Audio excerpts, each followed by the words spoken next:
Welcome to a sort of tribute to the Nintendo 3DS.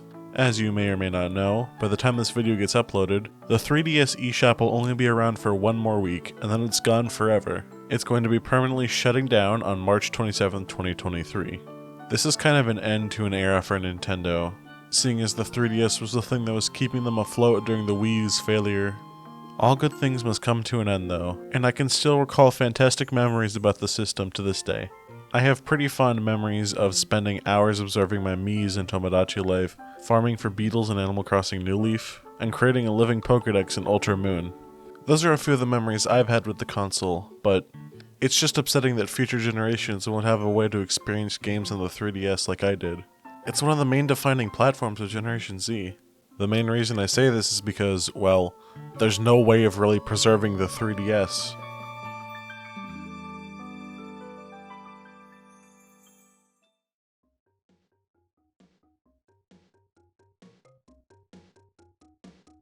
If you want to experience the 3DS in 2023, you've got three options. The most straightforward option is a used 3DS with used games. Your second option is to buy a used 3DS and hack it, or your final choice is just skipping the console altogether and emulating it. None of these are really ideal, they all come with some pretty big caveats. The 3DS is pretty expensive compared to other retro choices, but I promise it won't stay that way forever. Collections of pre-owned 3DS games will probably skyrocket to a very high amount, all but guaranteeing it will be super difficult to get the console itself. I wouldn't be surprised if the market ballooned in a similar way to the GameCube market did after the Wii shut down. Getting a used GameCube for a reasonable price in this market is utterly ridiculous. Some of the games now probably cost more than the original console did at launch. To compound on this issue, Nintendo barely seems interested in re-releasing 3DS games. Obviously you have Miitopia and some third parties, but that's really it. The GameCube had a few re-releases on Wii with added motion controls, but again, no significant preservation efforts. This lack of preservation then leads people into the other two options, which is a scene full of piracy right now. Before I go forward here, I need to make it abundantly clear. I do not support piracy for games that are currently on market. There are people that will get mad at you for even mentioning the word in any positive context, and since Nintendo will not be profiting off the 3DS anymore, I think it's fair grounds. Speaking of that, one of the reasons the GameCube is even looked back so fondly is because of piracy. Dedicated GameCube archives have been making sure the console is still relevant. Even if you can't run them on your computer, you can mod a Wii or Wii U and play them on there perfectly fine, even better than PC in some cases. I don't know how hot of a take this is, but without preservation efforts, I feel like Melee, Thousand Year Door, and Mario Sunshine would be looked on less fondly. The memories those games made would be stuck to the 4 or 5 years that the console syndicated. While these situations aren't entirely analogous, there's a big fear that Nintendo's just gonna move on to the next thing and forget about the 3DS. Why should they care? It succeeded.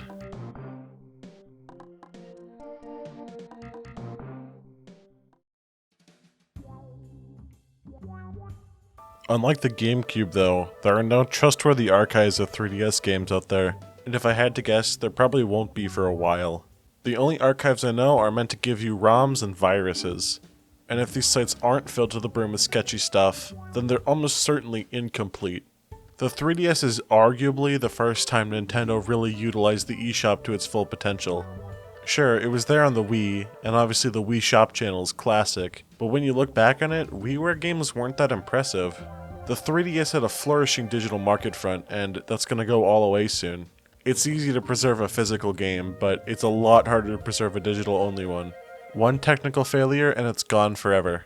This wouldn't be as big a problem if the 3DS was capable of capturing high quality footage easily, but it's not.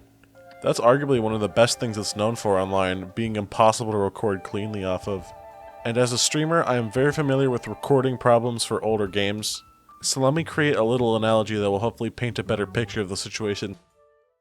Imagine, if you will, consoles are like islands, and our computer is the mainland. To actually cross the sea dividing the two, you would need to navigate a maze of corporate protections and outdated wires. To actually record things in high quality, we need to build bridges. Without them, we're stuck relying on the kind of recording technology you'd use if you're a 10-year-old making a Super Paper Mario Let's Play. And to make this journey much shorter, you can build man-made islands. These islands are emulators, and they allow us to cross the sea much easier. Now let's compare some Nintendo systems. The Nintendo Switch, Nintendo's most recent console, would barely even be a gap at all. All you need is a capture card and you're good to go. Granted, high quality ones are expensive, but it's still fairly accessible as an option. Basically, every console up to the Wii is a little further out. They don't have HDMI ports obviously, they have AV cables, and while you can record off the original hardware, both eShop re-releases and fan-made emulators are super common. And then there's the poor 3DS. The 3DS is leagues away from everything else, it's not fair. Bridging the gap is nigh impossible without some serious stipulations. And the thing holding the bridge together is Elmer's glue and Scotch tape, it's very fragile. There are literally no accessible ports on the 3DS that can output video. The only way people have figured out how to stream it is by ripping the thing apart and soldering an HDMI port into the back.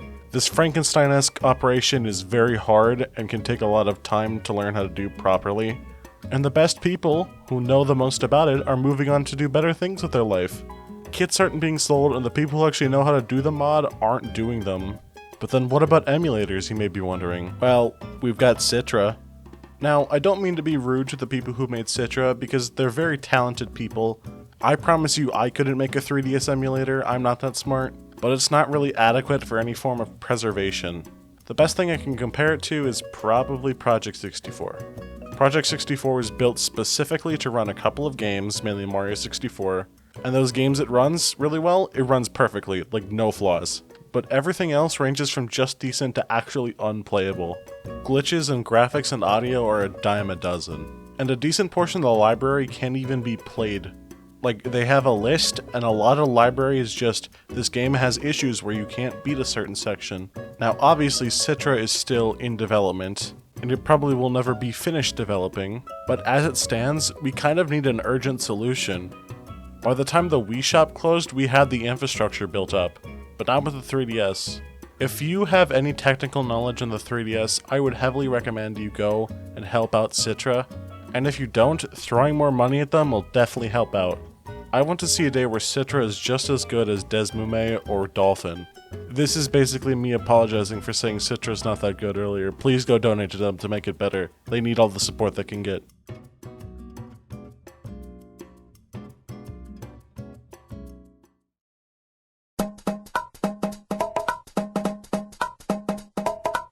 So, in summary, the 3DS was a shining star in one of Nintendo's darkest eras. It helped keep the company afloat, and it delivered a lot of amazing memories. But as Nintendo wishes to leave the console behind, we need to be there to fill in the gaps. Let the closing of the eShop be a reminder that nothing is perfect, and if we aren't careful, we'll likely lose something great forever. Thank you for watching my little essay on this topic. It's something that means a lot to me. I've always wanted to stream Tomodachi Life, and I just couldn't, because it's so hard to actually stream a 3DS game. If you like my stuff, why not hit subscribe? You don't lose anything by doing it, and it makes me happy. Plus, if we get to 1,000 subscribers, I kinda have a sub-goal in mind. I want to give an in-depth and complex review of Omori. But as a project that's massive, I can't really do that without help. So if I get support for it, I would happily make it. I have a 500 sub goal in mind, but I'm not gonna reveal what that is just yet. Anyways, see ya.